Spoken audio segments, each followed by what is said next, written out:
Kicked off plane. Black CEO cancels $4 billion in airline funding. Let me tell you a story about a black woman who quietly boarded a flight and was nearly forced off simply because of how she looked. But what no one knew was that she held the power to decide the airline's fate. After this, you'll see why real justice doesn't need to shout. If this story moves, you don't forget to like, subscribe, and share, because the next story could be yours. Dr. Nia Campbell walked through the glass doors of Wingate International Airport, rolling a modest black carry-on and checking her boarding pass on her phone.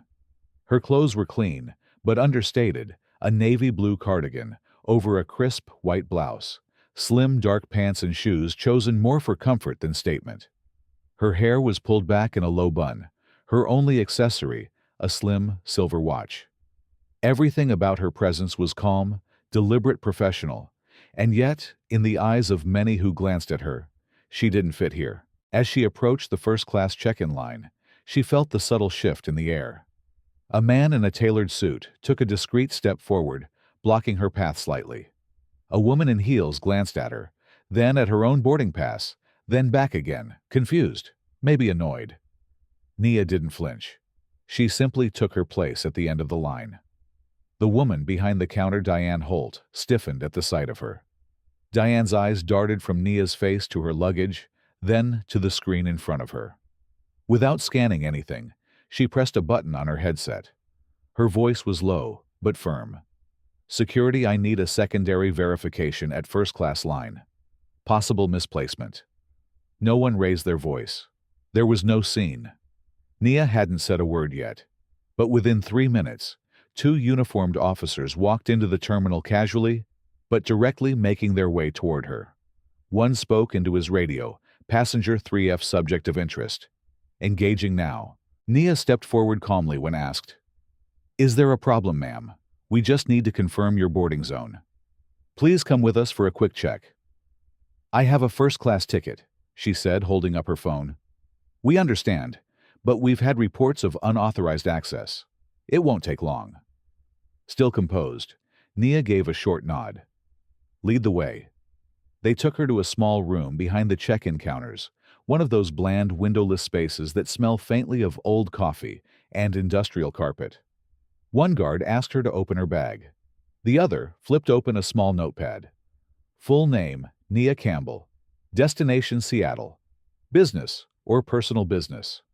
"What kind of business?" Nia smiled faintly. "Corporate oversight." They raised eyebrows. "What company?" Chiron Group. They didn't recognize it. The woman guard rifled through Nia's tote and pulled out a sealed white envelope with a crimson wax seal bearing a tri-branch emblem. Her hand paused. "What's this?" "Confidential documents. Internal audit. You'll need a court order to read them." The room went still. The male officer cleared his throat. "All right, ma'am. Just a few more questions." Nia crossed her hands in her lap, answering only what was asked. She didn't volunteer anything. She didn't protest. But every time her eyes met theirs, something unspoken passed between them, a quiet defiance that didn't need volume. Outside, Diane Holt leaned against the wall, watching the security feed. Her expression was blank, but her fingers drummed rhythmically on her clipboard. She didn't know that Nia's phone had already sent a silent ping to an encrypted server, a backup protocol, for when the audit turned hostile. After 15 minutes, the guards returned her belongings. "You're clear, ma'am." "Was I ever not?" They didn't answer. Nia walked back toward the gate. The line was gone now, boarding nearly complete. Diane saw her returning and stiffened. Nia said nothing, just showed her ticket to the agent. "First class." "Confirmed." She stepped onto the jet bridge without looking back. The jet bridge was quiet, save for the rolling wheels of Nia's carry-on. Her steps were unhurried, unshaken.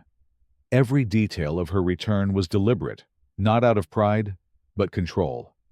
She'd learned long ago that silence, when used with precision, was louder than shouting.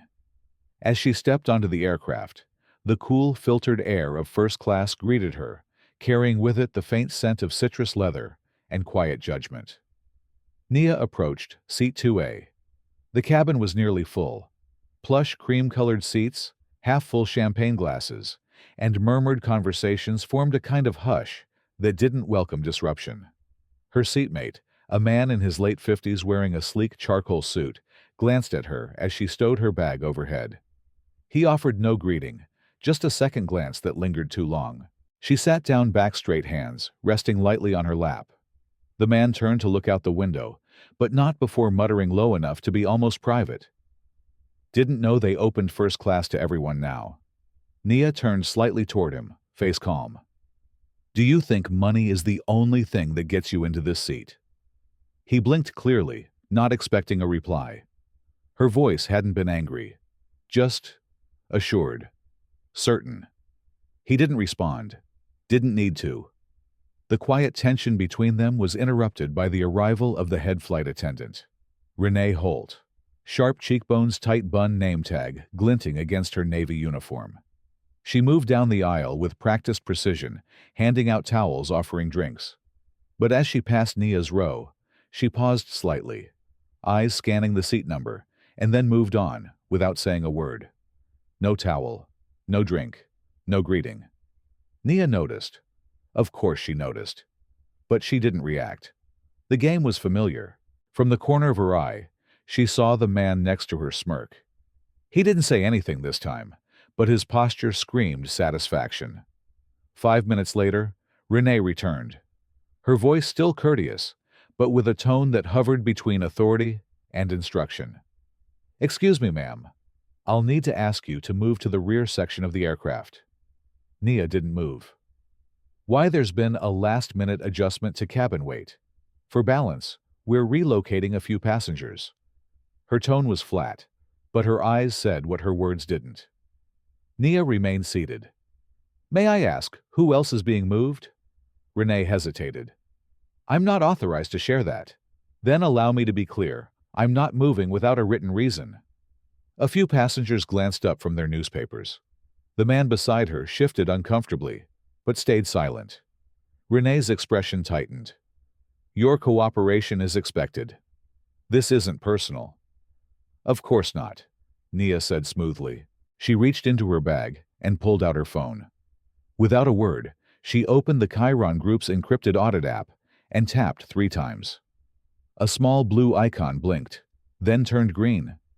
Trial submission confirmed. The screen read silently. She set the phone on her tray and looked at Renee one last time. If Horizon Air truly has a weight problem, maybe it's not the passengers that need to be moved. Her tone never changed, but her gaze cut sharper than steel. Renee opened her mouth to respond, then stopped herself, stepping back without another word. Nia remained still. The plane took off. 2 hours into the flight, service resumed as usual. The man next to her had stopped glancing her way. Renee passed their row again, dropping a cup of water on Nia's tray, without a word. Still, no towel, still no menu, still no name spoken. That suited Nia fine. She wasn't there to be pampered. She was there to observe. Midway through the flight, she took out a small notebook, made a few notes in tidy handwriting, then folded it shut and placed it back in her tote. Her movements were slow, almost rehearsed. Somewhere around cruising altitude, her phone vibrated once, an automatic sync notice confirming that her mid-flight trial report had been received by Chiron's internal oversight team. The message was brief. Horizon Air, probation status initiated. Code 12, bias evaluation active. She didn't smile. Didn't react. When the plane began its descent, Nia sat upright, seatbelt buckled, hands folded in her lap. She had no reason to rush for the exit. She knew this flight wasn't over. Not for her. And she was right. The seatbelt light turned off, and the soft ding signaled the end of the flight for most. Passengers stood reaching for their bags, fixing their collars, checking their phones. But Nia remained seated, her hands still folded, eyes fixed forward. She felt it before it happened. That pause in the aisle. The soft shuffle of polished shoes approaching from the galley. Someone wasn't here to disembark. They were here for her. A uniformed crew member leaned forward slightly, speaking just above a whisper. Dr. Campbell. We need to speak with you regarding a matter of security protocol. If you'd come with us, please. No raised voices, no panic. Just a request delivered with the kind of forced calm that wrapped tension in politeness. Nia nodded once and stood. She collected her bag, glanced briefly at the man still seated beside her. He avoided eye contact and followed the crew member up the aisle out of the jet bridge and into a narrow side corridor at the airport. Waiting for her was a small, windowless conference room with a long table and 4 chairs. Already seated were 3 individuals: a man in a Horizon Air blazer with a trembling pen in his hand, a woman from the FAA with a folder marked Observation, and the head of airport security, arms folded. Renee Holt stood to the side of the room, gaze low. On the table sat a printed report labeled Passenger Nia Campbell, Seat Disruption Incident, Failure to Comply. Nia entered without comment, took the only empty seat, and slowly set her bag down. The Horizon rep cleared his throat. "Dr. Campbell, we've asked you here to clarify a report filed mid-flight. It's been noted that you failed to follow a relocation order from the cabin crew. This was issued for safety reasons." Nia calmly unzipped her bag and removed a sealed envelope marked with the crimson seal of Chiron Group. She set it on the table, broke the seal without ceremony, and pulled out a single, thick sheet of paper bordered in silver. She placed it in front of her, then looked up directly at the FAA observer. "My name is Dr. Nia Campbell. I serve as Lead Internal Audit Director for Chiron Group's Strategic Oversight Division. Under Authorization 14CX, I've been conducting a Level 2 evaluation of Horizon Air's customer service ethics, bias mitigation procedures, and first-class personnel engagement." She turned to the security officer next. "All actions taken against me from the moment I approached the first-class check-in line have been recorded via independent surveillance, separate from the airline's internal systems. That footage includes unjustified detainment, targeted behavior from staff, and failure to comply with airline protocol regarding class-based ticket holders." The Horizon rep sat still, blinking. I didn't realize." "No," Nia said softly. "You didn't."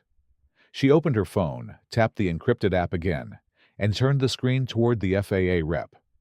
On it played a muted version of the hallway recording, Diane pressing the security button without cause, the officers intercepting her, Renee, assigning the seat, change the smirk of the man in 2B every second, documented. "Your team filed a disruption report," Nia said.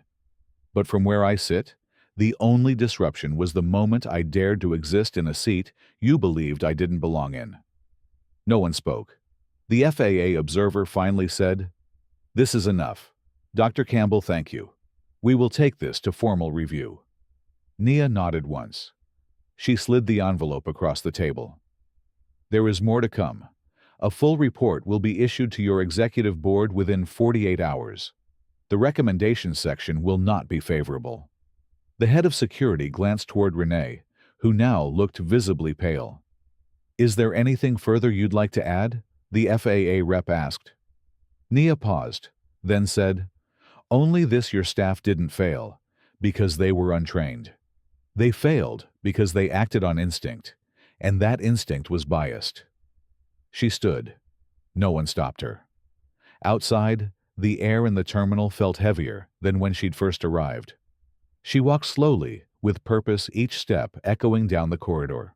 The plane ride had ended, but the journey she forced the system to take had only just begun. As Nia walked down the terminal corridor, the muted click of her shoes was the only sound she could hear. The people she'd just left behind, Renee, the security chief, the trembling Horizon Air rep, would now begin their scramble. Policies would be revisited. Excuses would be rehearsed. Some would try to bury it. Others might panic. But Nia wasn't concerned with their reactions. She had done what she came to do.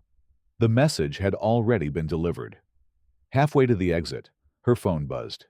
She didn't need to check it. She knew what it meant. The internal audit alert had gone live across the Chiron Group's corporate review board. The investigation had officially shifted into Phase 2. Still calm, she entered the elevator near the East Terminal. As the doors closed, She allowed herself a single breath, not of exhaustion of focus. This wasn't over. It never ended with one meeting or a single confrontation. Real change had to be documented, enforced, and made irreversible. At the ground level, as she exited the elevator, a staff member from Horizon Air's executive suite caught up to her.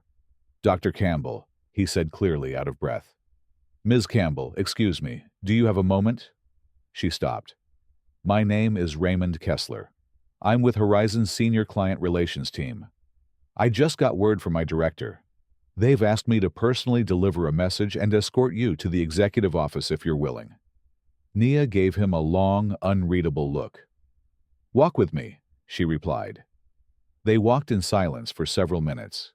He led her into a restricted zone, adjacent to the VIP lounges, an executive suite normally reserved for major donors, political clients, and airline stakeholders. Inside was a sleek conference room of glass walls and silent screens. Waiting there were two senior executives from Horizon and one legal liaison from their merger board. One of them, a woman in a gray pantsuit with silver cufflinks, stood and spoke. "Dr. Campbell, please know this is unofficial. We're trying to get ahead of this. We understand there may have been a serious misunderstanding." Nia said nothing. Another executive interjected, clearly more nervous.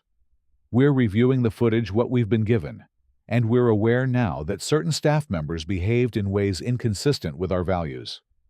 "And your policies?" Nia asked, voice flat.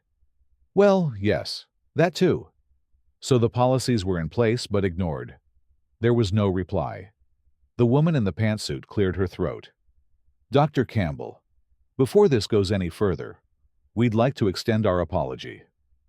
"I'm not interested in apologies," Nia interrupted. "I'm interested in accountability." She reached into her bag again. This time, she pulled out two folders. One contained the initial audit summary. The second held a document with a watermark that read, "Chiron Group, Strategic Recommendation Summary." She handed both across the table.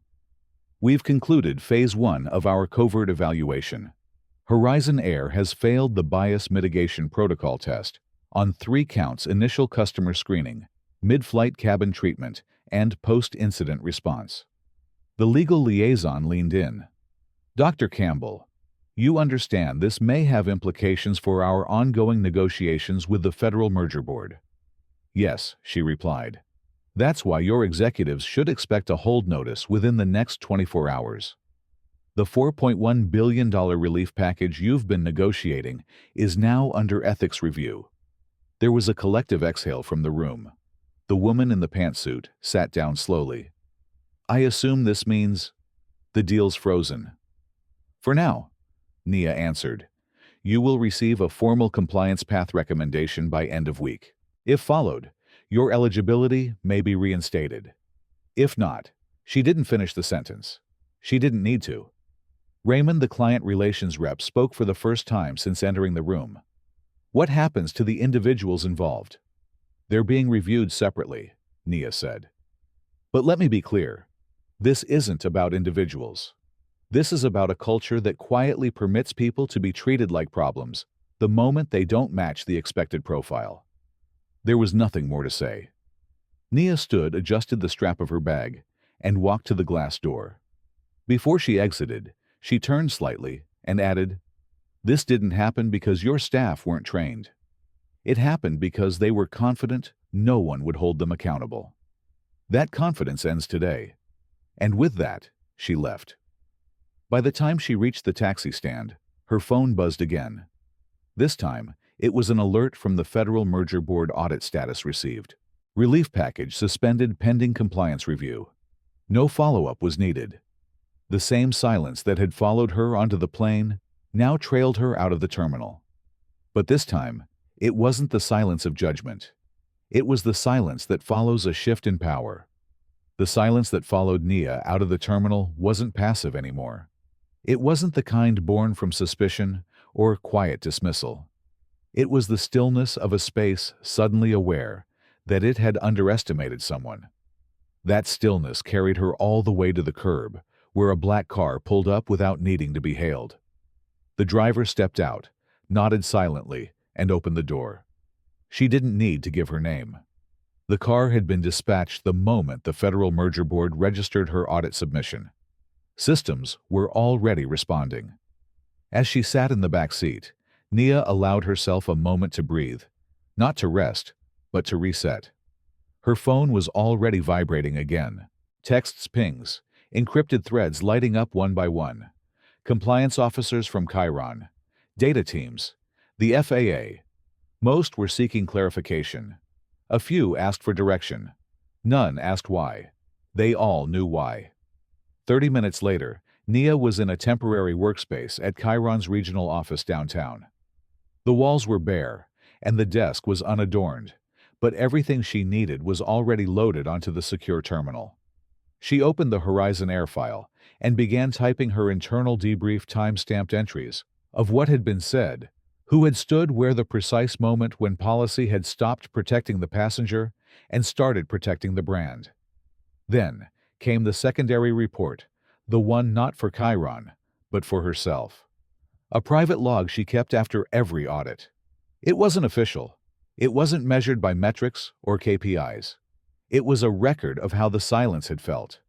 She wrote, "They don't see you coming. And that's the point.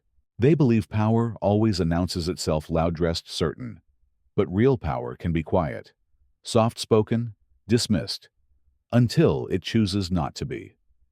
She saved the file and closed the lid. A knock on the door interrupted her. One of Chiron's regional analysts stepped in, holding a printed copy of the Horizon Air incident timeline. "Dr. Campbell, the FAA, has issued a request for your full audit package. Also, this just came through." He handed her a folded memo, internal HR correspondence from Horizon Air. The subject line read, "Personnel reassignment. Emergency review initiated. Patricia Wexler, suspended. Renee Holt, removed from first-class cabin access indefinitely. Diane Holt, under independent investigation for discrimination." Nia read through it quickly, then nodded.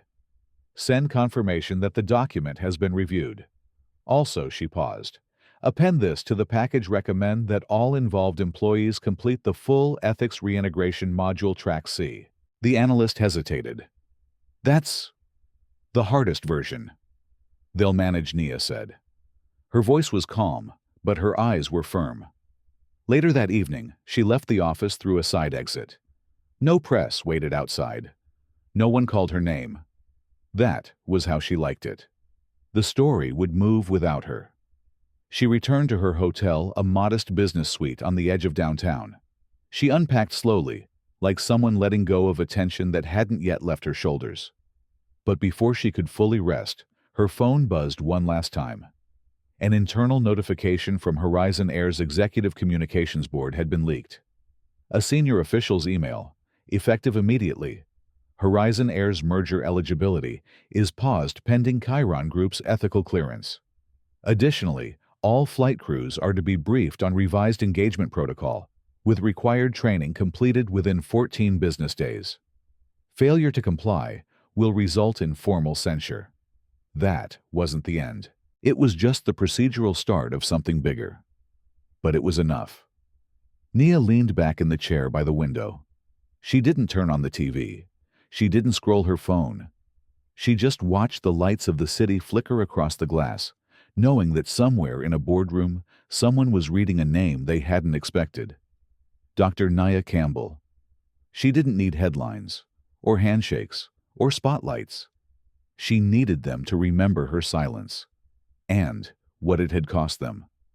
The lights outside the hotel window blurred into a quiet constellation of neon and movement. Nia remained seated in the chair, still, like the city had paused just for her to breathe. No spotlight, no applause, no reporters waiting in the lobby. That's how she preferred it. Change didn't need noise. It needed memory. And tonight, across conference rooms and inboxes, her name was being remembered in places where it had never even been spoken before. By morning, the temperature had shifted, not outside, but within Horizon Air. Emails had been flying overnight, internal audit alerts, crisis management memos, Flight crews were receiving mandatory updates. Legal departments were combing through protocol handbooks that hadn't been opened in years. Someone even reactivated a dormant training portal last used during a diversity pledge campaign from 4 CEOs ago. Nia had only just finished breakfast when her phone chimed again. This time, it wasn't a report or update. It was a calendar notification, one that hadn't been scheduled by her. Subject: requested meeting. On-site ethics compliance. Follow-up location: Cleargate International Airport. Internal Affairs Room. A3 time: 1:00 p.m. She stared at it for a few seconds, then smiled faintly. Horizon was moving fast now. Good. Let them. By 12:55 p.m., she was back at Cleargate. The hallway leading to room A3 was one she remembered clearly. Just a few days ago, she had walked through it under suspicion, guided by silent stares, corralled by polite commands. Now she walked it freely, with a badge that no one questioned. At the door, a young staffer greeted her with nervous energy and directed her inside. Waiting at the conference table were 5 people: 2 Horizon executives, a compliance officer, a union rep, and someone she hadn't expected, Patricia Wexler. Gone were the stiff blazer and the supervisory swagger. Today, Patricia wore a simple company polo shirt and slacks. No name badge. Her posture was clipped, but subdued, as if unsure where she was allowed to place her presence. Nia took her seat across the table, set down a black folder, and opened it without greeting. "We'll keep this brief," she said. No one interrupted. She began by reviewing the audit timeline, then summarized the fail points in clear, methodical language. Her tone was neutral, her pace efficient. When she finished the union, Rep cleared his throat. "Dr. Campbell, the individuals involved, have submitted written accounts. They've also agreed to participate in the full Track C program as recommended." Nia nodded once. "Accepted." Then she turned toward Patricia. "I understand you've been reassigned," Nia said. Patricia sat straighter. "Yes. I've been placed on probationary internal assistance duties. No passenger interaction. And how do you interpret that outcome?" A pause. "I understand the consequences of my actions," Patricia said. It sounded rehearsed. Nia raised an eyebrow. Patricia took a breath. "I didn't expect to be questioned that day. You didn't match what I was trained to see. But that's not your fault. That's mine. I assumed your presence was an error, instead of accepting that my perception might be the one at fault." The room was quiet. Nia studied her for a long moment, then closed the folder. "This audit wasn't just about you," she said. "It was about a culture that rewards unspoken judgment over active accountability. But I didn't come to end careers. I came to test systems." She stood gathering her things. "Whether or not you stay in this industry is up to Horizon. But whether this industry deserves the next passenger, it sees that depends on how you move forward." No further words were needed. As she left the room, Patricia didn't try to stop her. She didn't speak. She simply watched as the woman she had once tried to have removed walked out without ever raising her voice. That evening, Nia received one final encrypted message. It wasn't from Horizon. It was from a junior flight attendant. Anonymous. "A short note: I was working that flight. I saw what they did. I didn't know what to say then. But now I do. Thank you for not letting it slide. I'll carry that with me." Nia closed the message and placed her phone face down. The next passenger wouldn't need to fight the same battle. That was enough. The phone lay face down on the table, its screen now dark, but the message still lingered in Nia's thoughts, like a quiet chord that refused to fade. She didn't respond to the flight attendant's note, not because it didn't matter, but because it did. Deeply. Words like that weren't for acknowledgement. They were meant to be carried, to be honored in how one walked forward. And Nia had always been good at walking forward. 2 days later, she returned to Cleargate International for a separate engagement, this time unrelated to Horizon Air. It was a private debrief with Chiron's regional board, a final check-in to wrap up the audit and initiate post-report documentation. Nothing dramatic, Nothing confrontational, just structure, paperwork, and protocol. Exactly the kind of quiet process that made real change sustainable. The meeting ended earlier than expected. She left through the east terminal, pulling her modest black carry-on behind her, the same one that had accompanied her through every phase of this journey. As she walked toward the exit, her eyes caught a familiar figure behind the emergency assistance counter. It was Patricia. Her hair was pulled back into a loose bun. Her sleeves slightly wrinkled, her badge now replaced by a temporary staff tag clipped to a lanyard. She was sorting papers quietly, not engaging with passengers. The energy around her had shifted, less command, more caution. Her posture slumped in a way that said she hadn't slept well in days. Nia walked past without breaking stride, but 3 steps later she stopped. She didn't turn back right away. She took a breath, not for drama, not for effect, just to decide, was there anything left worth saying? Then she turned around. Patricia looked up, startled. Their eyes met. For a moment, she opened her mouth, maybe to apologize, maybe to explain, but no sound came. Nia approached slowly, without judgment in her face. She didn't look angry. She didn't look triumphant. She looked grounded. "You were right," Nia said softly. Patricia blinked. "About what? I don't look like someone who usually sits in first class." There was no bitterness in her tone, just clarity. "Because I didn't come here to sit," Nia continued. "I came to see how many people still know how to act like human beings." Patricia's lips parted slightly, as if trying to form a response, but there was nothing left to say. Nia gave the faintest of nods. Not goodbye, not pity, not forgiveness, just acknowledgement. Then she turned and walked away. Her steps were steady, unhurried, leaving behind the same silence that had once been used against her. Only now, it wasn't silence born from dismissal. It was the kind that filled a room after something unspoken has finally been understood. Outside, the terminal bustled with travelers unaware of what had just passed. But somewhere inside, an entire system had already begun reshaping itself quietly, without press, without headlines, because a woman they tried to remove had simply refused to disappear. She never shouted, never demanded, never threatened, and yet she made them look in the mirror. Because justice doesn't always come roaring in the form of outrage. Sometimes it arrives quietly, in the form of one person who doesn't move when she's told to, who doesn't shrink when dismissed, and who carries herself like the whole structure depends on her stillness. Sometimes the most powerful thing you can do is not leave. So if you've ever been overlooked, misjudged, or treated like a mistake in someone else's system, remember this: silence isn't weakness. Sometimes it's the strongest weapon you have. And someone somewhere is watching how you use it. Like, share, subscribe. Because these stories aren't finished.